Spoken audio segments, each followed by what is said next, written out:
Hello dear students, welcome to the Quantum Guru. Today is the second lecture of electrostatics. In the first lecture I talk about charge, its properties, how we can produce it and a little bit about the various types of charge densities. आज के lecture में हम लोग बात करेंगे Coulomb's law. और coulomb law जो है वो पूरे इलेक्ट्रोडायनेमिक्स का फाउंडेशन है, तो कूलम सर को ऑनर करने के लिए पूरा लेक्चर सिर्फ कूलम्स लॉ पर होगा और उस पर हम लोग कुछ न्यूमेरिकल्स भी लगाएंगे। तो स्टार्ट करते हैं कूलम्स लॉ से।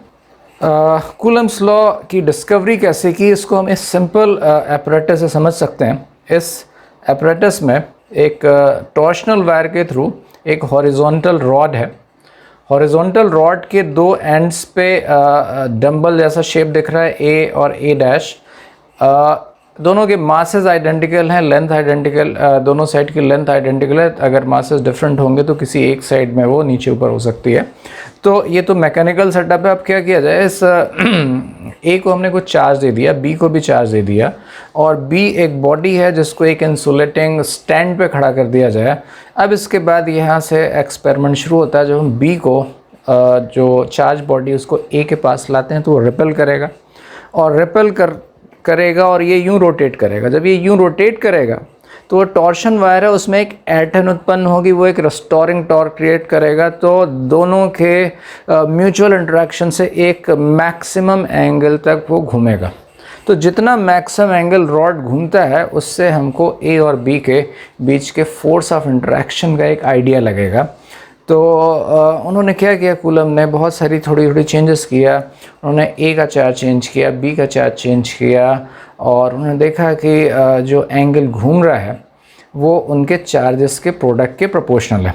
तो इट डजेंट मैटर कि ए पे ज़्यादा चार्ज है या बी पे ज़्यादा चार्ज है। ओवरऑल जब Q A into Q B की वैल्यू ज़्यादा हो रही है तो उन्होंने पाया कि जो हॉरिजॉन्टल रॉड है वो ज़्यादा, मैक्सिमम एंगल जो घूम रही है वो ज़्यादा आ रहा है। और फिर दूसरा ऑब्जर्वेशन उनका था कि अगर चलो ठीक है चार्जेस के प्रोडक्ट को सेम कर लें और फिर स्टार्टिंग पॉइंट में ए और बी को डिफरेंट सेपरेशन से रिलीज़ करें। तो उस केस में उन्होंने देखा कि जब सेपरेशन ज़्यादा थी तो रॉड कम एंगल घूम रहा था, और जब सेपरेशन कम थी तो रॉड ज़्यादा एंगल घूम रहा था। तो इस ऑब्जर्वेशन से कूलम ने कॉन्क्लूड किया कि दो चार्जेस के बीच का जो इलेक्ट्रिकल फोर्स है वो दोनों चार्जेस के प्रोडक्ट के प्रोपोर्शनल है और दोनों के बीच की दूरी के स्क्वायर के इन्वर्सली प्रोपोर्शनल है। तो ये कूलम्स लॉ का बेसिक एक्सपेरिमेंटल ऑब्जर्वेशन था। फिर उन्होंने थोड़े से मीडियम चेंज किया तो देखा कि कुछ मीडियम के हिसाब से भी कुछ थोड़ा सा फोर्स चेंज हो रहा है। तो उसको आगे जब हम लोग मैथमेटिकल फॉर्मुलेशन लिखेंगे तो मीडियम का भी रोल देखेंगे। तो ये तो कूलम फोर्स के बारे में बात हो गई। अब कूलम फोर्स जो है, अब जब भी हम दो चार्जेस के बीच के फोर्स के बारे में बात करेंगे तो उसका नाम ही रख देंगे Coulomb force. So what are the properties of Coulomb force. Coulomb force की क्या प्रॉपर्टीज़ हैं? बहुत सिंपल प्रॉपर्टी समझना है। तो पहली प्रॉपर्टी ये है कि ये लॉ दो पॉइंट चार्जेस के बीच में ही वैलिड होता है। अगर पॉइंट चार्ज नहीं होंगे तो फिर हमको छोटे छोटे पॉइंट चार्ज कंस्ट्रक्ट करने पड़ेंगे, फिर सबके फोर्स निकाल के ऐड करना पड़ेगा। बट प्राइमरीली जो हमारा ये लॉ है जिसका एक्सप्रेशन हम लिखेंगे वो दो पॉइंट चार्जेस के बीच में ही वैलिड है। तो ये लॉ दो पॉइंट चार्ज के बीच में वैलिड है। सेकेंड इसकी प्रॉपर्टी ये है, ये एक बड़ी बढ़िया प्रॉपर्टी है, थोड़ा सा अच्छे से समझते हैं। ये जो फोर्स है वो दो पॉइंट चार्जेस जिनके बीच में लग रहा है उनको मिलाने वाली लाइन के अलोंग लगता है। तो मान लेते हैं कि एक चार्ज है ये Q1 और दूसरा चार्ज है कहीं यहाँ पर Q2। ये चार्ज की position with respect to time बदल सकती है। तो अभी ऐसा करते हैं कि दोनों चार्जेस की पोजीशन बदल सकती है, तो मैं with respect to one charge दूसरे चार्ज को देखता हूँ। तो सपोज़ ये जो चार्ज है वो टाइम के साथ कहीं ऐसे ऐसे मूव कर रहा है यूँ किसी पाथ में। तो जब ये पार्टिकल इस गिवन लोकेशन पर है तो इस पे लगने वाला जो फोर्स होगा, इस फोर्स को मैं लिखूँगा फोर्स ऑन 2/1। ये Q1 और Q2 को मिलाने वाली लाइन के अलोंग होगा। कभी किसी समय ये Q2 कहीं यहाँ पहुँच जाता है तो इस पोजीशन पर Q1 और Q2 को मिलाने वाली लाइन कुछ ऐसे हो गई, और इस समय इन दोनों के बीच जो फोर्स लगने लगेगा वो कुछ ऐसा हो जाएगा। मैं डायरेक्शन पार्ट की बात कर रहा हूँ, मैग्नीट्यूड तो उनकी दूरी के हिसाब से चेंज होगा। तो ऐसे फोर्सेस जो हमेशा किसी फिक्स पॉइंट की ओर या उससे अवे लगते हैं, ऐसे फोर्सेस को बोलते हैं सेंट्रल फोर्सेस। तो एक अच्छी बात है कि कूलम फोर्स एक सेंट्रल फोर्स है। और सेंट्रल फोर्स आपने बहुत सारे और सेंट्रल फोर्स पढ़े हुए हैं। एक अच्छा सेंट्रल फोर्स तो डेफिनेटली आप जानते हो, ग्रेविटेशनल फोर्स। ग्रेविटेशनल फोर्स भी एक सेंट्रल फोर्स है। तो सेंट्रल फोर्स से अपनी कुछ और बातें निकल के आएंगे। तो एक बात तो हमने देख लिया कि ये एक सेंट्रल फोर्स है, 2 पॉइंट चार्ज के बीच लगने वाला फोर्स हमेशा उनको मिलाने वाली लाइन के अलॉन्ग लगेगा। अब जो भी सेंट्रल फोर्स होते हैं वो कंजर्वेटिव होते हैं। कंजर्वेटिव होने के और अपने बहुत सारे फ़ायदे हैं। मैकेनिकल एनर्जी अगर सिर्फ हम इन्हीं फोर्सेस के बारे में बात करें तो कंजर्व होगी। और अगर ये सेंट्रल फोर्स है तो अब आपसे मैं पूछूं, सपोज़ ये इस चार्ज पार्टिकल इस समय इस लोकेशन पर है। इस चार्ज पार्टिकल Q2 पर Q1 के अबाउट क्या टॉर्क लग रहा है? तो टॉर्क हमको पता है, टॉर्क इज इक्वल टू होता है R क्रॉस F। किसी पॉइंट के अबाउट टॉर्क होता है R क्रॉस F। R हो गया उस पॉइंट के अबाउट पोजीशन वेक्टर और जो फोर्स लग रहा है। तो अगर हमें निकालना हो Q2 पे टॉर्क अबाउट Q1, तो Q2 का पोजीशन वेक्टर कुछ यूँ हो गया और F21 हो गया। तो ये दोनों एक ही डायरेक्शन में। अगर ये अट्रैक्टिव होता है तो एंटी पैरेलल हो जाता है। किसी दूसरे मोमेंट पे ये R वेक्टर कुछ ऐसा हो गया, किसी और दूसरे मोमेंट पे R वेक्टर कुछ ऐसा हो गया। तो अगर मैं आपसे पूछूं कि बताओ किसी भी मोमेंट पे इस Q2 पर Q1 के अबाउट कितना टॉर्क लगेगा है, तो आंसर होगा 0, क्योंकि R क्रॉस F 0 होता है अगर एंगल 0 या 180 डिग्री हो। अगर अट्रैक्टिव होता तो 180 हो जाता, तो भी 0 होता। और एक और बात आप जानते होंगे, अगर नहीं जानते हैं तो फिर आपको रिकॉल कराता हूँ। किसी फोर्स का टॉर्क, जैसे फोर्स क्या काम करता है, मोमेंटम का चेंज करता है। टॉर्क क्या करता है? टॉर्क एंगुलर मोमेंटम का चेंज करता है। तो torque is the rate of change of angular momentum. तो जिस पॉइंट के अबाउट टॉर्क 0 है, तो अगर टॉर्क 0 है तो dl/dt भी 0 हो गया। और dl/dt 0 होने का मतलब ये हुआ कि L जो है वो कांस्टेंट या कंजर्व्ड हो गया। तो हम ये बोल सकते हैं कि चूंकि ये सेंट्रल फोर्स के अंतर्गत इसका जो भी मोशन होगा, तो इस पे एक चार्ज पार्टिकल का angular momentum with respect to the other charge particle जो कि फिक्स हो, वो एंगुलर मोमेंटम कंजर्व होगा। और इस बात का यूज़ होगा आगे रदरफोर्ड स्कैटरिंग में। तो एक और इम्पॉर्टेंट पॉइंट को लिख लिया जाए, angular momentum of a charge particle about any other fix charge is always conserved.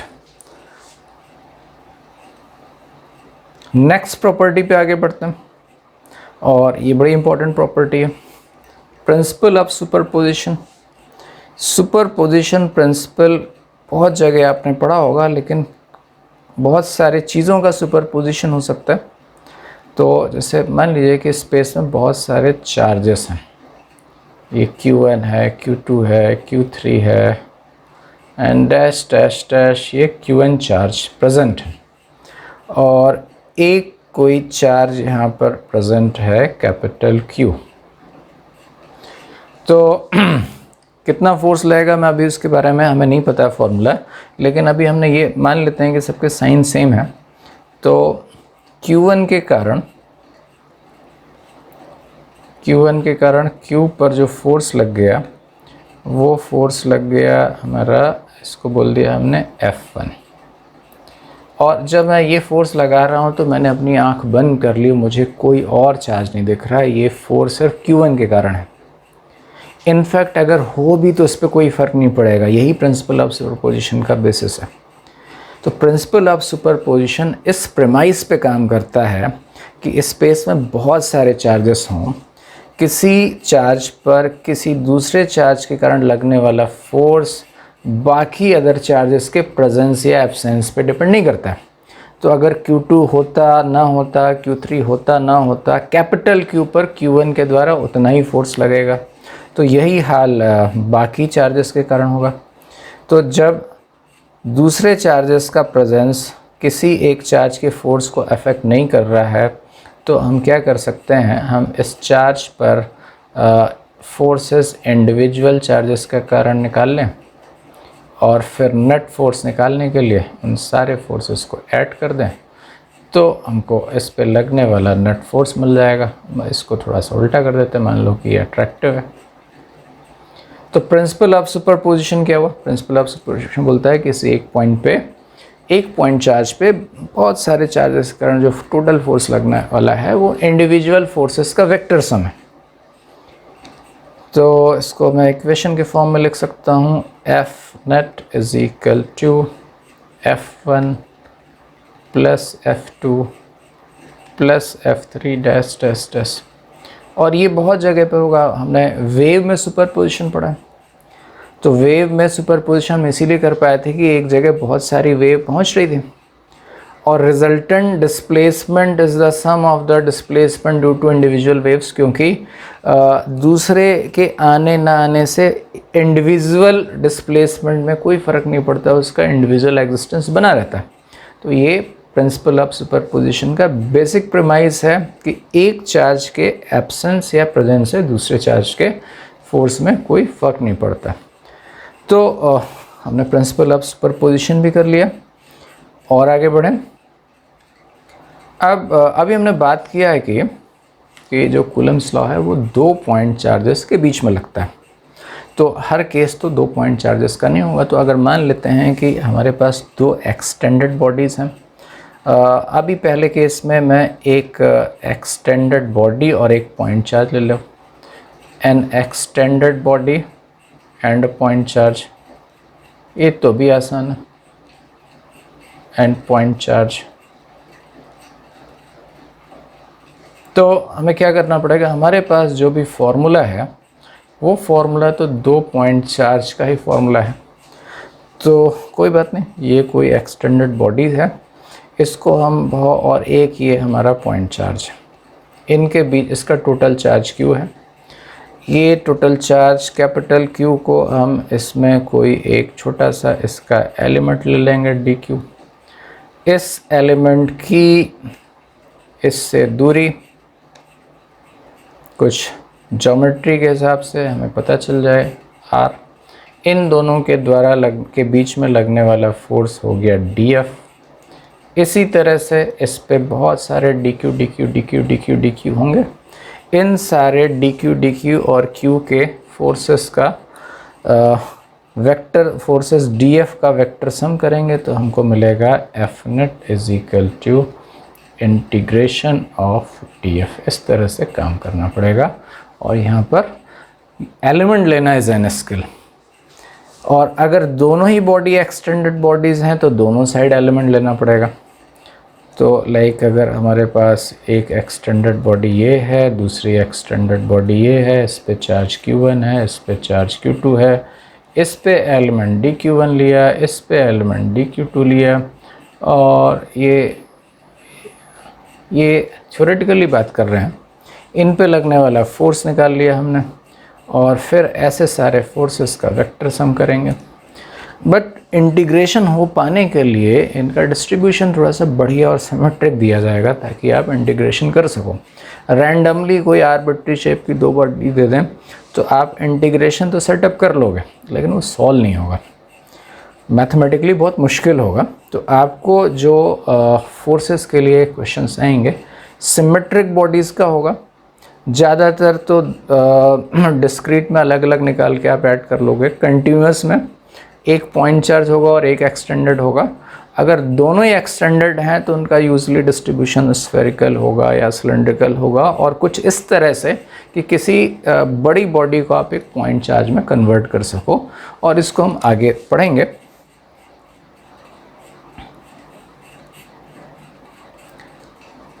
आगे बढ़ते हैं। तो अब कूलम्स लॉ का मैथमेटिकल फॉर्म, तो हमारे पास 2 पॉइंट चार्ज हैं फ्री स्पेस में, कुछ यूँ Q1 Q2 separated by a distance r। तो हमको बताना है कि Q2 पर Q1 के द्वारा कितना फोर्स लग रहा है। तो सबसे पहले हमने एक कुछ टर्म डिफाइन कर लिया। चार्ज हैं Q1 Q2, they are place in free space, दोनों के बीच की दूरी स्मॉल r है। अब मुझे Q2 पर फोर्स निकालना है तो मैं Q2 पर बैठ गया। और Q1 से Q2 को देखा जा रहा है, तो Q1 के रिस्पेक्ट में Q2 का जो पोजीशन वेक्टर है वो पोजीशन वेक्टर को बोल दिया R वेक्टर, राइट। और R वेक्टर की डायरेक्शन में जो यूनिट वेक्टर है ये R वेक्टर है। R वेक्टर का टेल है Q1, हेड है Q2। जिस पे फोर्स निकालना है उस पे हेड होगा, और जिस Q2 पे Q1 के द्वारा फोर्स निकालना है तो हेड जो होगा R वेक्टर का Q2 पर होगा। इसको ध्यान रखना है बहुत अच्छे से। और R कैप R वेक्टर का यूनिट वेक्टर है, यानी कि ये वेक्टर R वेक्टर की डायरेक्शन में है और इसका मैग्नीट्यूड 1 है। और हम जानते हैं यूनिट वेक्टर का काम डायरेक्शन के लिए, अगर चूंकि R कैप R वेक्टर का यूनिट वेक्टर है तो इसको आप लिख सकते हो 1 मिनट पहले इसको लिख देते हैं। तो R cap can be written as vector R divide by magnitude of R, या ज़रूरत पड़ने पर हम लोग लिख देंगे R vector is equal to R into R cap, right. तो अब हमको बताना है what is the force on Q2 by Q1। तो पहला इसका मैग्नीट्यूड वाला पार्ट F21, हमने देखा था कि F21 जो है, जो दो बॉडी के बीच में लगने वाला फोर्स है, कूलम ने एक्सपेरिमेंटली बताया कि ये फोर्स उनके चार्जेस के प्रोडक्ट के प्रोपोर्शनल है और उनके बीच की दूरी के स्क्वायर के इन्वर्सली प्रोपोर्शनल है। तो एक कांस्टेंट ऑफ प्रोपोर्शनलिटी आना चाहिए।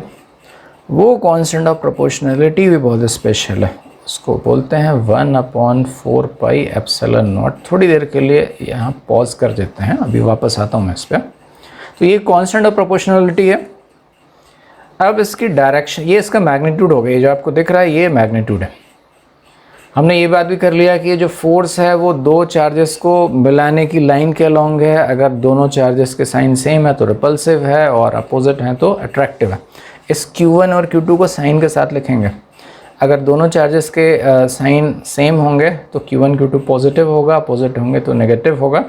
तो अगर ये दोनों चार्जेस के साइन सेम है तो ये रिपल्सिव होगा, यानी कि जैसा हमने डायग्राम में दिखाया वैसा उसकी डायरेक्शन होगी।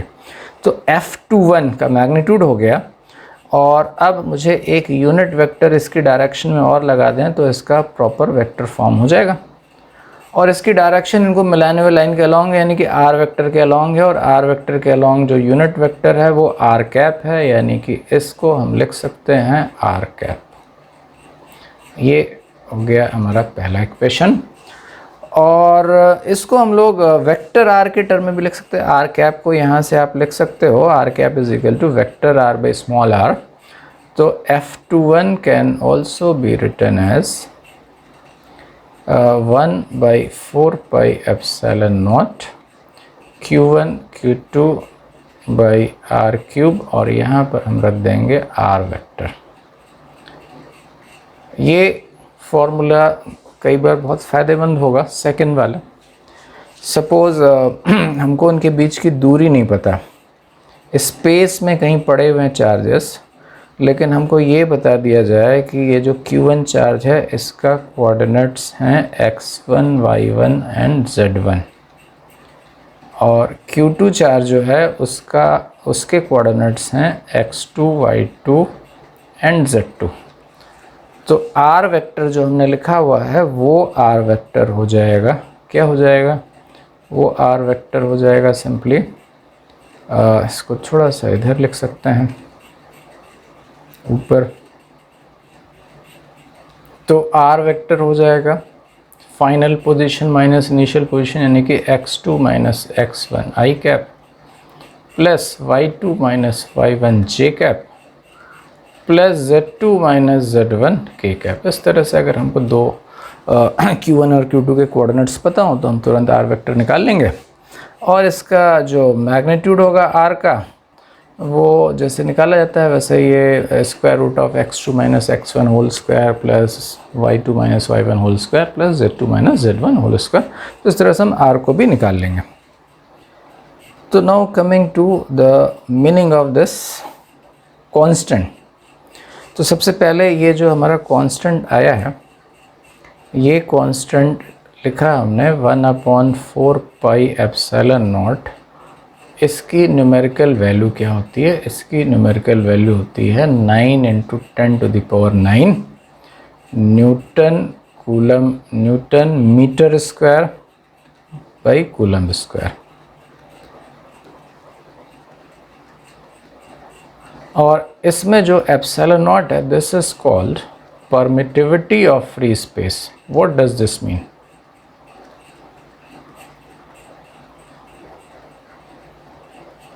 एक्चुअल में दो बॉडी के बीच जो फोर्स लगता है वो टू वे एक्शन होता है। इट्स नॉट कि हमने चार्ज रख दिया तुरंत फोर्स लग गया। जैसे ही हम स्पेस में एक चार्ज रखेंगे या कोई बॉडी है उसमें जैसी चार्ज आया, चार्ज के रखते ही एक इनविजिबल टाइप की चीज़ स्पेस में क्रिएट हो गई, उसका नाम दे देते हैं इलेक्ट्रिक फील्ड। वो इलेक्ट्रिक फील्ड को स्पेस में प्रोपगेट होने के लिए टाइम लगता है। इट्स नॉट कि जैसे चार्ज रखा तुरंत ही पूरे यूनिवर्स में वो इलेक्ट्रिक फील्ड फैल गई। उस इलेक्ट्रिक फील्ड को प्रोपगेट होने में टाइम लगता है, even if there is nothing in the medium. तो फ्री स्पेस में भी उस फील्ड को आगे बढ़ने में समय लगता है। तो अगर कोई चीज़ प्रोपगेट होने में टाइम लगा रहा है तो यानी कि जो भी मीडियम है, चाहे वो फ्री स्पेस है, हम बोल सकते हैं कि मीडियम उसके प्रोपगेशन में एक रेजिस्टेंस दे रहा है। तो एप्सिलॉन नॉट कुछ ऐसी चीज़ है। एप्सिलॉन नॉट से हमको ये एक आइडिया लग रहा है कि कितनी उसको मुश्किल का सामना करना पड़ रहा है फ्री स्पेस में परमिट होने के लिए। एक तरह का एप्सिलॉन नॉट जो है वो फ्री स्पेस का रेजिस्टेंस है इलेक्ट्रिक फील्ड को मीडियम में प्रोपगेट करने के लिए। अगर हमारा कोई डेंसर मीडियम होगा तो उसका नाम बदल जाएगा। अगर ये अभी ये एक तरह का एक परमिटेंस है, अगर अभी कुछ भी नहीं है, एकदम वैक्यूम है, तो फ्री स्पेस है तो भी कुछ परमिटिविटी है। कोई मटेरियल मीडियम हो जाए, वुड हो जाए, वाटर हो जाए, तो उसमें रेजिस्टेंस और बढ़ जाएगा, यानी कि परमिटिविटी थोड़ा सा मिसनॉमर है, ये रेजिस्टेंस है मीडियम का, तो वो बढ़ जाएगा। तो परमिटिविटी से हमको एक ये आइडिया लगना चाहिए कि ये इलेक्ट्रिक फील्ड के प्रोपगेशन में मीडियम में रेजिस्टेंस है। तो जब हमने फोर्स के बारे में बात किया तो जैसे ही हमने एक चार्ज को रखा उसकी फील्ड क्रिएट हो गई और इस फील्ड को आगे प्रोपगेट होने में कुछ टाइम लग रहा है। इस तरह से यहाँ पर एक चार्ज ऑलरेडी प्रेजेंट था और जैसे ही हमने यहाँ पर रखा ये फील्ड एक finite velocity, in fact speed of light से आगे बढ़ती है वैक्यूम में, तो ये कुछ देर के बाद फोर्स फील करेगा। इसी बात से ये आइडिया लगा कि ये इवन फ्री स्पेस में भी कुछ रेजिस्टेंस है। तो हमने एक टर्म डिफाइन किया, परमिटिविटी ऑफ फ्री स्पेस, और इसकी न्यूमेरिकल जो वैल्यू होती है वो होता है 8.85 × 10⁻⁻12 हो जाएगा ये coulomb square upon newton metre square. आगे बढ़ते हैं।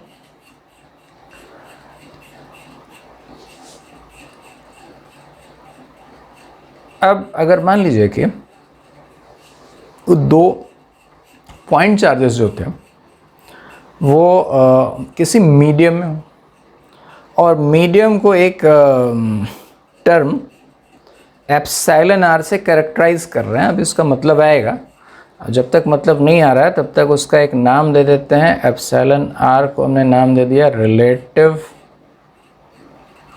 Permittivity of medium. अलग अलग मीडियम में इलेक्ट्रिक फील्ड में अलग अलग प्रोपगेशन में अलग अलग रेजिस्टेंस हो सकता है। तो वैक्यूम के रिस्पेक्ट में कितना रेजिस्टेंस है वो हो गया रिलेटिव परमिटिविटी, और ये उस पर्टिकुलर मीडियम की खासियत है। तो बाकी सारी चीज़ें वैसे ही हैं। Q1 Q2 चार्जेस हैं, दोनों के बीच की दूरी r है। r वेक्टर जो हो गया वो Q2 का पोजीशन वेक्टर है with respect to Q1, r cap है r वेक्टर का यूनिट वेक्टर। और अब हमें फोर्स ऑन Q2 निकालना। अब थोड़ा समझते हैं। अब यहाँ पर कुछ और मज़ेदार चीज़ होने वाली है। हमने क्या रखा था, हमें Q2 का नेट फोर्स निकालना था। ये Q2 है और स्पेस में कुछ भी नहीं है, और यहाँ पर Q1, तो इलेक्ट्रिक फोर्स निकालना है। तो इस पे जो फोर्स लगाने वाला था वो Q1 था, तो इस पे जब फ्री स्पेस था तो नेट फोर्स Q1 का ही था। अब मैटर है, किसी मटेरियल मीडियम में हमने रख दिया, मान लो कि हमने पानी वाला डिस्टिल वाटर में हमने 2 पॉइंट चार्जेस को रख दिया। जहाँ भी मैटर, पानी है कुछ ले लो, वुड ले लो, लेकिन पूरे स्पेस में एज्यूम करो कि यूनिफॉर्मली स्प्रेड है। तो मैटर है, एटम है, एटम के अंदर न्यूक्लियस है, न्यूक्लियस के चारों ओर इलेक्ट्रॉन है, और इसका एक बड़ा सिंपल स्ट्रक्चर आप सोच सकते हो कि एक न्यूक्लियस के सेंटर पे पॉजिटिव चार्ज है, उसके चारों ओर इलेक्ट्रॉन क्लाउड है, और उसका सेंटर ऑफ चार्ज वहीं पर पड़ जाएगा जहाँ पर न्यूक्लियस का चार्ज है, तो उसका डाइपोल मोमेंट 0 है। लेकिन अगर किसी मटेरियल को किसी इलेक्ट्रिक फील्ड में रख दिया जाए तो उनमें एक डाइपोल क्रिएट्स हो जाते हैं। इसको आगे पढ़ेंगे, लेकिन अगर आप थोड़ा समझ पाओ तो बात अच्छा है, तो आपको एक रीज़न समझ में आ जाएगा। नहीं तो थोड़ा सा आगे बढ़ेंगे, जब आप डाइपोल पढ़ोगे तो ये बात आपको बहुत अच्छे से समझ में आ जाएगी। तो मैं Q2 पे लगने वाले फोर्स के बारे में बात करने वाला हूँ। तो स्पेस में Q1 है और एक मीडियम है। Q1 की अपनी कुछ इलेक्ट्रिक फील्ड होगी, Q2 की अपनी भी इलेक्ट्रिक फील्ड होगी, और वो इलेक्ट्रिक फील्ड मीडियम में जो मैटर है, मैटर में जो एटम है, एटम के न्यूक्लियस इलेक्ट्रॉन है, उनको पोलराइज कर देगा। थोड़ा थोड़ा जो इलेक्ट्रॉन्स है वो ऑफ सेंटर हो जाएंगे, और पॉजिटिव और नेगेटिव के बीच में थोड़ा गैप हो जाएगा, तो कुछ टाइनी डाइपोल क्रिएट हो जाएंगे स्पेस में। अब टाइनी डाइपोल्स की अपनी अलग इलेक्ट्रिक फील्ड होती है, तो Q2 पर अब मीडियम भी फोर्स लगाएगा। फ्री स्पेस में था तो कुछ था ही नहीं फोर्स, एक ही चार्ज था Q1 लगाने को। अब एक मीडियम है तो Q2 पर Q1 तो लगा ही रहा था। Q1 और Q2 के होने से उनकी इलेक्ट्रिक फील्ड ने मीडियम को पोलराइज कर दिया, बहुत ही लिटिल अमाउंट बट किया। तो उनके डाइपोल्स क्रिएट हुए, डाइपोल की अपनी इलेक्ट्रिक फील्ड होगी, इलेक्ट्रिक फील्ड के कारण Q2 पर और कोई फोर्स लगेगा तो उस पर लगने वाला फोर्स बदल जाएगा। तब 3 फोर्स के बारे में बात करेंगे। तो पहला फोर्स बात करेंगे force on Q2 by Q1। तो Q2 बाई Q1 तो वही रहेगा जो पहले था, क्योंकि पिछले वाले केस में क्या लग रहा था, पिछले वाले केस में Q1 ही था लगाने वाला। जब फ्री स्पेस में था तो Q2 पर एकमात्र फोर्स जो लगाने वाला था वो Q1 ही था, तो Q1 तो अभी भी है, तो Q2 पर Q1 के द्वारा लगाया गया फोर्स वही रहेगा जो पहले था। और पहले कितना फोर्स था, वो था 1/4 पाई एप्सिलॉन नॉट चार्जेस का प्रोडक्ट डिवाइड बाय दूरी का स्क्वायर इनटू आर कैप। ये हो गया हमारा पहला। अब मीडियम कुछ फोर्स लगा देंगे, और ये हमारा F21 हो गया। मीडियम कुछ फोर्सेस लगा देंगे, इनका कैलकुलेशन हम डायरेक्ट नहीं करते हैं, लेकिन हमारे पास मीडियम के फोर्स लगाने से नेट फोर्स चेंज हो जाएगा। तो नेट जो फोर्स होगा, इस पे जो नेट फोर्स लग रहा है F नेट Q2 पर, ये 2 फोर्सेस का सम है। किनका वेक्टर सम है, एक तो फोर्स ऑन 2/1, 2 का मतलब Q2 by Q1 plus force on 2 by medium, इनका वेक्टर सम है। ये हमको डायरेक्टली नहीं पता होता है कि Q2 पर मीडियम ने कितना फोर्स लगाया। हम एप्सिलॉन आर को डिफाइन इसी तरह से करते हैं कि इसके टर्म में हमको ये पता चल जाए कि ओवरऑल नेट फोर्स में क्या चेंज आया। एप्सिलॉन आर की डेफिनेशन ही ऐसी दी जाती है कि मान लो कि 2 पॉइंट चार्जेस के बीच में जब फ्री स्पेस में थे तो कुछ फोर्स था, अब उनको किसी मटीरियल मीडियम में रख दिया जाए तो उन पर नेट फोर्स कम हो जाएगा। तो बाय व्हाट डिग्री, जिस डिग्री से कम हुआ वही एप्सिलॉन आर है। तो ये एप्सिलॉन आर की डेफिनेशन ही रिलेटिव परमिटिविटी, इसको डाइलेक्ट्रिक कांस्टेंट भी कहते हैं। तो इसको हम डिफाइन करेंगे एफ नेट, F/Q2 नेट, या फोर्स रिवर्स में, force when placed in free space divide by force when placed in a medium. तो ये उस मीडियम की रिलेटिव परमिटिविटी हुई, और इसके साथ हमें ये बात समझना है कि बाकी सारे पैरामीटर्स चार्जेस सेम है, दूरी सेम। तो इसका मतलब बोल सकते हैं कि जो अब मीडियम पे लगने वाला जो फोर्स है, the net force on two is force on two by 1, यानी कि वो फोर्स जब वो फ्री स्पेस में था डिवाइड बाई एप्सिलॉन आर। जितना ज़्यादा एप्सिलॉन आर होगा उतना कम नेट फोर्स हो जाएगा। तो ये हमारे पास आ जाएगा how much, 1/4 pi epsilon naught epsilon R Q1 Q2 divide by R square R cap. और ये जो एप्सिलॉन नॉट एप्सिलॉन आर है, इसका एक नया नाम दे दिया जिसको बोल दिया epsilon. This is called permittivity of free space, permittivity of that medium, जिस मीडियम की हम बात कर रहे हैं। तो एप्सिलॉन आर तो हमने बात कर लिया था कि एप्सिलॉन आर रिलेटिव परमिटिविटी है, या जिसका दूसरा नाम है डाइलेक्ट्रिक कांस्टेंट, और ये epsilon R is always greater than equal to 1। Epsilon R 1 हो गया फ्री स्पेस इटसेल्फ में, एयर के लिए 1.001, वाटर का एप्सिलॉन आर 81, मेटल्स का एप्सिलॉन आर इनफाइनाइट। इन सब की मीनिंग के बारे में हम और आगे बात करेंगे। तो ये आ गया। तो अब यहाँ से हमने ये तो निकाल लिया। तो अब अगर आपको इनके बाद अगर आपको निकालना हो F ऑन 2 बाई मीडियम, तो हमको पता है कि ये F21 और F2 मीडियम मिल करके F2 नेट बन रहा है। तो इसको हम लिख सकते हैं कि this is equal to F2 net minus F21। Net force में से वो फोर्स माइनस कर दें जब वो फ्री स्पेस में था, तो हमको मीडियम के द्वारा लगाया गया फोर्स मिल जाएगा। और ये बात ध्यान रखिए कि जो नेट फोर्स होता है वो फोर्स हमेशा उसी डायरेक्शन में होता है जिस डायरेक्शन में जब फ्री स्पेस में फोर्स लगता है। और एफ नेट की वैल्यू F21 से हमेशा कम या बराबर होगी। बराबर तब होगी जब फ्री स्पेस ही हो गया, बाकी कोई भी मटेरियल मीडियम होगा तो F2 net will always be less than F21। Okay, तो कूलम्स लॉ का थ्योरेटिकल पार्ट हो गया सारा। अब इस पर कुछ हम लोग सॉल्व्ड एग्जांपल्स करेंगे, देखते हैं।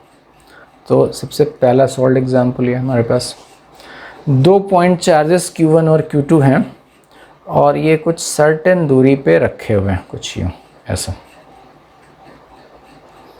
और इन पे जो फोर्स लग रहा है वो फोर्स लग रहा है 12 न्यूटन। तो ये 12 न्यूटन कौन सा फोर्स है? ये तो अभी फ्री स्पेस में, तो ये फ्री स्पेस में है, तो इन पे जो लगने वाला फोर्स है वो है 12 न्यूटन। ओके, ये फोर्स किसने लगाया? ये फोर्स Q2 पर Q1 ने लगाया, कुछ ऐसे। This is F21, this is 12 Newton. Direction भी देखिए। अब इस पूरे सेटअप को हमने एक मटेरियल मीडियम में रख दिया। इस मटेरियल मीडियम का डाइलेक्ट्रिक कांस्टेंट एप्सिलॉन आर या रिलेटिव परमिटिविटी 3 है। चार्जेस वही हैं, चार्जेस के बीच का सेपरेशन वही है।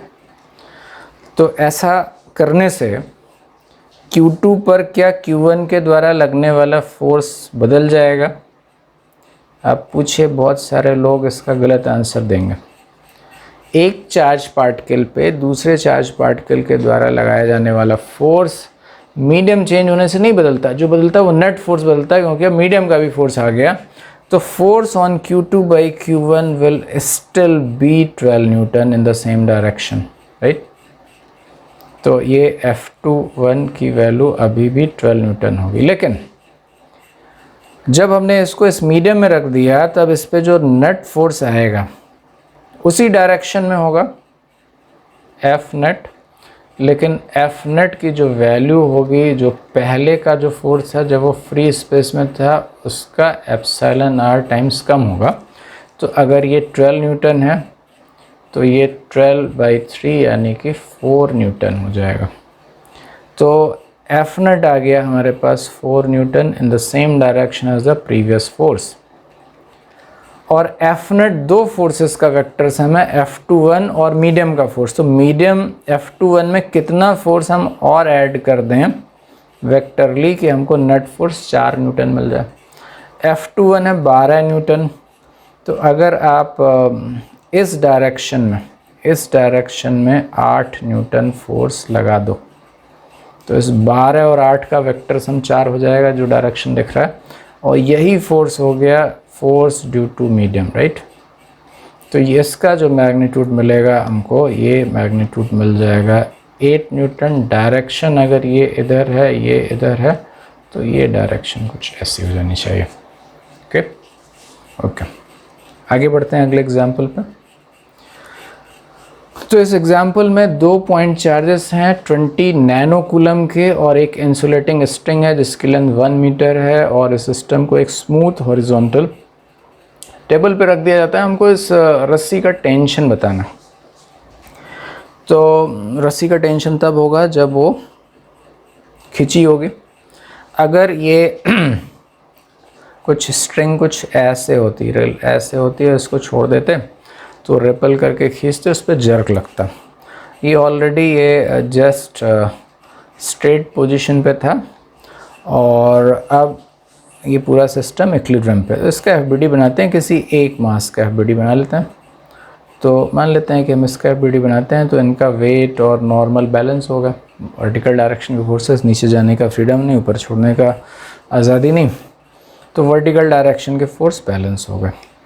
तो अब इसकी लेंथ को अभी L लिख दिया जाए, तो इस क्यू पर उधर वाले क्यू के कारण एक F इलेक्ट्रिक फोर्स लगेगा, और जब F इलेक्ट्रिक लगेगा तो इधर जाने की टेंडेंसी होगी, तो उसको रोकने के लिए रस्सी का टेंशन आएगा।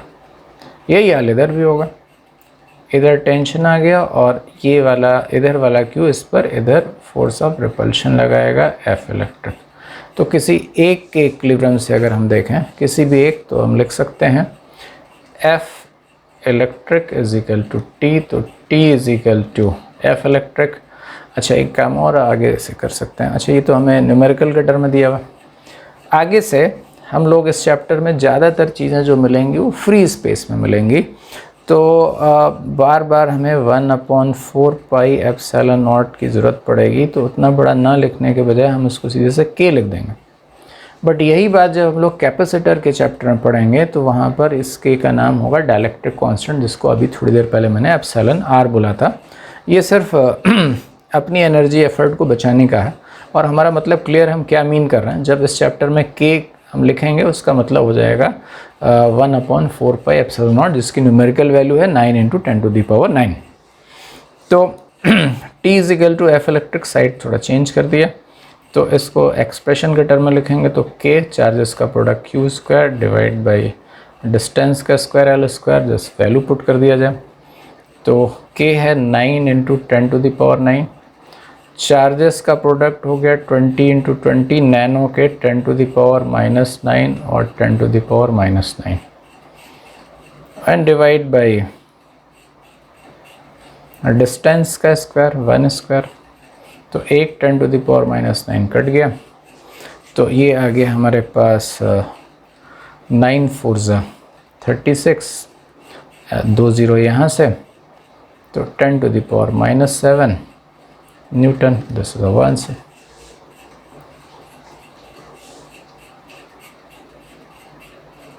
नेक्स्ट क्वेश्चन पे आगे बढ़ते हैं। ये प्रिंसिपल ऑफ सुपरपोजिशन से कर सकते हैं। तो इसमें 5 पॉइंट चार्जेस हैं, सबकी वैल्यू Q है, और एक रेगुलर हेक्सागन है जिसकी साइड L है।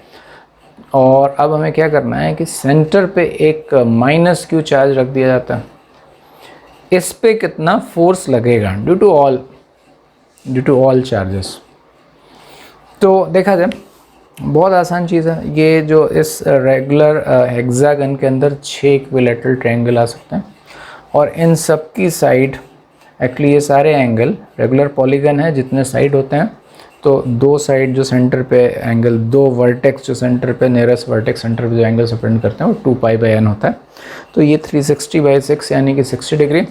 तो ये सारे एंगल 60 डिग्री 60 डिग्री 60 डिग्री हो जाएंगे। तो ये 60 और ये साइड बराबर, ये भी 60, तो ये सब इक्विलैटरल ट्रायंगल हो गया, एल एल एल हो गई। तो अब अगर आप देखो एक साथ दो दो को देख लो, आप इसको देखो, इन दोनों, इसके कारण इस पर एक रिपल्सिव फोर्स लगेगा, अट्रैक्टिव फोर्स लगेगा, और इस चार्ज के कारण इस पर भी अट्रैक्टिव फोर्स लगेगा, और चार्जेस का प्रोडक्ट वही है, दूरी वही है, ये दोनों कैंसिल। ऐसे यहाँ देखें, ये वाला क्यू इसको अपनी ओर खींचेगा F से, ये वाला क्यू इसको अपनी ओर खींचेगा F से, ये दोनों कैंसिल हो गए।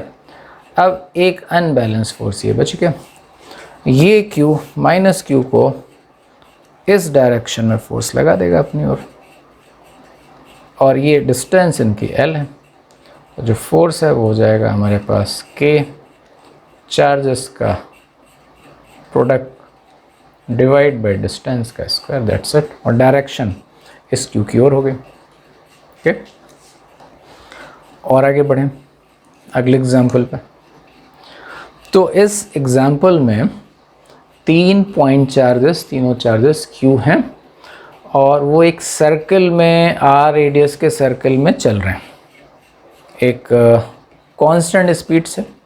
सबकी स्पीड सेम है, और वही इनफैक्ट हमको निकालना है, तो अभी मान लेते हैं उन सबकी स्पीड v है, और वो इस तरह से चल रहे हैं कि उनके वर्टेक्स को मिलाने वाली जो आकृति है वो एक इक्विलैटरल ट्रायंगल फॉर्म होते हुए चल रहे हैं। तो और इसके सेंटर पे एक 2q चार्ज रखा हुआ है।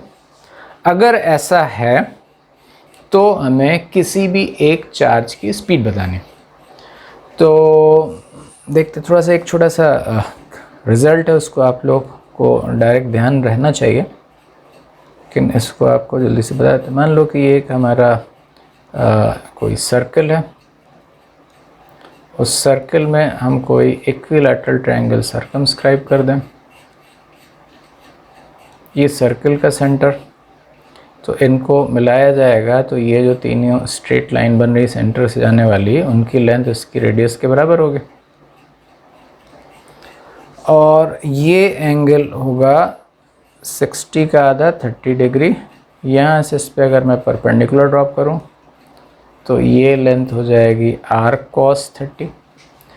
r cos 30 का मतलब हो गया √3r/2, तो ये जो टोटल लेंथ होगी इसका डबल, यानी कि √3r। तो अगर सर्कल का रेडियस r है तो किन्हीं भी 2 पॉइंट चार्जेस के बीच की दूरी हो जाएगी √3r।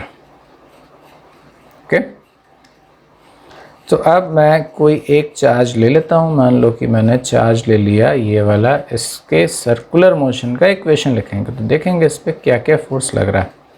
तो इसको फोर्स लगाने वाले 3 लोग हैं। तो सबसे पहले सेंटर वाला जो बंदा है, सेंटर वाला इसको अपनी ओर खींचेगा एक फोर्स F से। अच्छा, इनके बीच की दूरी है r, इनके मैग्नीट्यूड लिख लेते हैं। तो इस F का क्या मैग्नीट्यूड होगा? ये जो F का मैग्नीट्यूड होगा वो हो जाएगा K, मैग्नीट्यूड लिख रहा हूँ सिर्फ, डायरेक्शन का काम मैंने कर दिया ना, K इंटू चार्जेस का प्रोडक्ट। चार्जेस का प्रोडक्ट कितना है? 2q² डिवाइड बाई डिस्टेंस का स्क्वायर r²। ओके, अब इस Q पर इस प्लस Q के कारण जो फोर्स लगेगा उस फोर्स को मैं बोल देता हूँ, क्या बोल दिया जाए, उस फोर्स को कुछ इस डायरेक्शन में दिखा दें, इधर, इसको बोल देते हैं F'। और जितना ये फोर्स लगाएगा F', उतना ही ये वाला Q लगाएगा इधर F'। और इन दोनों F' के बीच का एंगल वो होगा जो ये एंगल है, ये 60 डिग्री। तो F' की क्या वैल्यू है?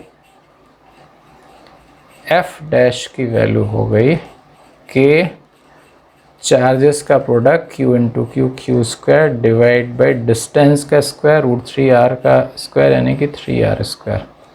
इस डायग्राम को थोड़ा सा और बढ़िया से बना लेते हैं यहाँ पर। तो ये था हमारा f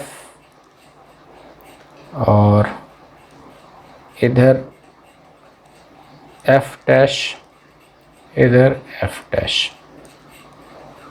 ये दो एंगल दोनों के बीच का 60, या तो उनको आधा आधा 30-30 में बांट दिया जाए। ये 30, ये 30।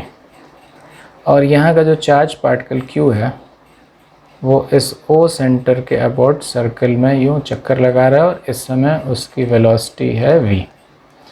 अगर ये सर्कुलर मोशन कर रहा है तो इसके पास एक नेट सेंट्रिपिटल फोर्स इस डायरेक्शन में होना चाहिए, Fc। This is not a new force, ये गिवन फोर्सेस का ही रिजल्टेंट है टुवर्ड सेंटर। तो क्या, और सर्कुलर मोशन का जो इक्वेशन होता है वो इक्वेशन होता है Fc is equal to mass times centripetal acceleration which is v square by r। और Fc आप ध्यान से देखो तो आपको दिख जाना चाहिए F minus F dash cos 30, इसका भी मिलेगा, इसका भी F डैश कॉस 30 मिलेगा, साइन 30 वाले कैंसिल हो जाएंगे, तो -2F dash cos 30, correct. mv square by r आते हैं अभी इस पे। तो F की वैल्यू रखते हैं। देखो थोड़ा सा काम फास्ट काम कर लें। F और F डैश दोनों से मुझे KQ square by R square मिलेगा। KQ square by R square को मैं कॉमन ले लेता हूँ, ठीक है। तो F में इसको कॉमन ले लें तो यहाँ से 2 मिल गया। अच्छा आगे 2 cos 30 की वैल्यू हो जाएगी √3, cos 30 √3/2, तो 2 cos 30 कितना हो गया √3। तो 2 cos 30 की जगह मैंने रख दिया √3 और F dash KQ square by 3r square में से KQ square by R square को कॉमन ले लिया, तो यहाँ से हमको बच गया 1/3 और ये आ गया mv स्क्वायर बाई आर। हो गया काम सिंपल। यानी कि mv स्क्वायर बाई आर की वैल्यू आ गई KQ स्क्वायर, डिनोमिनेटर का एक r, इधर का चलो अभी इसको अगले बार में काट देंगे, और ये सिंपल हो करके 2 - 1/√3 बच जाएगा। ओके, 2 - 1/√3। तो हमारे पास फाइनली वेलोसिटी का एक्सप्रेशन आ जाएगा KQ square by mr 2 - 1/√3 and square root. एक और एग्जाम्पल देखते हैं जो कि आज की क्लास का लास्ट एग्जाम्पल होगा। तो इस एग्जाम्पल में इस एग्जाम्पल में एक क्यूब है जिसका साइड A है और इसके सारे वर्टेक्स पे चार्जेस रखे हुए हैं। तो अब हमको किसी भी एक चार्ज पर due to rest of the 7 charges हमको नेट फोर्स निकालना है। तो अगर हम इसको वैसे करेंगे तो डायरेक्शन का बहुत जाम होगा, तो इसको कोऑर्डिनेट ज्योमेट्री से करते हैं। तो कोऑर्डिनेट ज्योमेट्री से करने के लिए हमें मैग्नीट्यूड निकालना है, तो हम पहले अपने कोऑर्डिनेट एक्सिस बना लेते हैं। तो मान लीजिए कि ये हमारा y एक्सिस ले लिया जाए इधर, ये x एक्सिस, और इधर हो गया z एक्सिस। साइड A है तो जल्दी से पहला काम ये किया जाए कि सारे पॉइंट्स के कोऑर्डिनेट्स लिख देते हैं। तो इसका कोऑर्डिनेट हो गया a, 0, इसका कोऑर्डिनेट्स हो जाएंगे y एक्सिस पे, इसका कोऑर्डिनेट हो जाएगा a, a। अच्छा हमें तीनों कोऑर्डिनेट्स लिखना है, तो ये हो जाएगा a, 0, 0, a, 0, ये हो जाएगा 0, a, 0, ये तो ऑब्वियसली 0, 0 है। ये हो जाएगा आपका a, a, a, ये हो जाएगा आपका ए कॉमा 0 कॉमा ए, ये हो जाएगा आपका 0 कॉमा 0 कॉमा ए, और ये हो जाएगा आपका 0 कॉमा ए कॉमा ए, ये सब होगा। अब एक काम और करिए, इनके नाम रख देते हैं। सपोज़ हमको इस चार्ज पे फोर्स निकालना है, तो ये चार्ज का नाम रख देते हैं, this is the 8th particle, और ये हो गया 1 2 3 4 5 6 7। तो हमको निकालना है फोर्स। पहले हम इसका वेक्टर फॉर्म में निकालेंगे, फिर उसका मैग्नीट्यूड करेंगे। तो F8 का मतलब कि force on 8/1 plus force on 8/2 dash dash dash plus force on 8/7। तो देखो इसमें जो भी फोर्स आएगा वो KQ²/R² तो होगा, चार्जेस का प्रोडक्ट तो Q² होगा, ये सारे चार्जेस Q हैं। तो सारे में हमें फॉर्मूला ये लगाऊंगा KQ², एक्चुअली फॉर्मूला लगाऊंगा KQ1 Q2 vector R/R3। Vector R का हेड जो होगा वो 8th चार्ज पे होगा और टेल उस चार्ज पे होगा जिसके कारण फोर्स निकालना है। तो थोड़ा सा फास्ट करने के लिए और स्पेस को भी बचाने के लिए, तो फोर्सेस में सब में KQ² को तो कॉमन ले लिया। अब 8th पार्टिकल को 1 से देख रहे हैं, इसका अच्छा यहाँ पर एक काम और करिए, इसमें तीनों कोऑर्डिनेट्स लिखने हैं, यहाँ 0। इसका जो पोजीशन वेक्टर होगा, एक इसको अच्छे से समझ लो, इसका पोजीशन वेक्टर होगा final position minus initial position, यानी कि A - 0 i cap plus A - 0 i cap plus A - 0 k cap, यानी कि आ गया A i cap plus A j cap plus A k cap divided by ये जो vector है उसका मैग्नीट्यूड का क्यूब। तो इसका मैग्नीट्यूड कितना हो गया, √3a हुआ नहीं, इन दोनों के बीच की दूरी, तो ये हो गया √3a और इसका क्यूब। ऐसे ही फोर्स ऑन 8/2, तो फोर्स ऑन 8/2 करेंगे तो ये 2 है, 2 यहाँ पर है, तो A - A i कैप यानी कि 0 i कैप, A - 0 यानी कि ये हमारा j कैप वाले करेंगे तो A j cap plus A k cap. अब इसका मैग्नीट्यूड A√2 हो गया और जो बचा उसका हमें क्यूब करना है, तो 2 से कर लिया, ऐसे 3 से कर लें। 3 ये हमको डायरेक्ट दिख रहा है, ये तो हमारा डिस्टेंस A ही है, लेकिन अगर मुझे ये देखना है तो ये डिस्टेंस इधर हो गई k कैप, तो A - A i कैप यानी कि 0 i cap, A - A j cap यानी कि 0 k cap, A - 0 k cap यानी कि A k कैप, तो A k cap divide by A cube dash dash dash, ऐसे ही करते करते करते करते हम सबका निकाल सकते हैं। कॉन्सेप्ट समझ में आ गया आपको? तो इस तरह से हम क्वेश्चन इसलिए था कि जब ऐसा कभी कॉम्प्लिकेटेड सिचुएशन आए तो अब हमारे लिए ये फॉर्मूला ज़्यादा अच्छा होगा जो वेक्टर फॉर्म में हमने r वेक्टर के टर्म में लिखा है, यानी कि हमको अब की बार फॉर्मूला ये लगाना चाहिए 1/4 pi epsilon naught Q1 Q2 vector R/R3। तो हमने कुछ क्वेश्चंस देखे कूलम्स लॉ को समझने के लिए। कूलम्स लॉ पे और क्वेश्चंस आगे आते रहेंगे, लेकिन हम ज़्यादा क्वेश्चन जानबूझ करके मैंने इसमें नहीं लिया हुआ, क्योंकि इलेक्ट्रिक फील्ड को पढ़ाने के बाद फिर मैं कूलम्स लॉ पे और ज़्यादा फोर्स लेता हूँ कि फिर मेरी थोड़ी सी मेहनत बचती है कि जो फोर्स मैं ऐसे लिखना चाहता हूँ F = KQ1 Q2/R², उसको मैं थोड़ा और अच्छे से लिख दूँगा F = QE। तो एक बेसिक आइडिया चाहिए था हमको कूलम लॉ को समझने के लिए, तो हमने कुछ एग्जांपल्स लिए। अगली क्लास में थोड़ा सा और बेटर फील आएगा। जैसे मैंने बताया 2 पॉइंट चार्जेस के बीच का जो फोर्स लगता है that is a two way interaction. पहले इस चार्ज से इलेक्ट्रिक फील्ड क्रिएट होती है, वो इलेक्ट्रिक फील्ड को प्रोपोगेट होने में टाइम लगता है, फिर जहाँ प्रोपोगेट होकर के कहीं पहुँच रहा है अगर वहाँ पर दूसरा चार्ज है तो वो फोर्स एक्सपीरियंस करेगा। तो next class will be for the electric field. Electric field क्या होती है, वो इसकी क्या प्रॉपर्टीज़ होती हैं,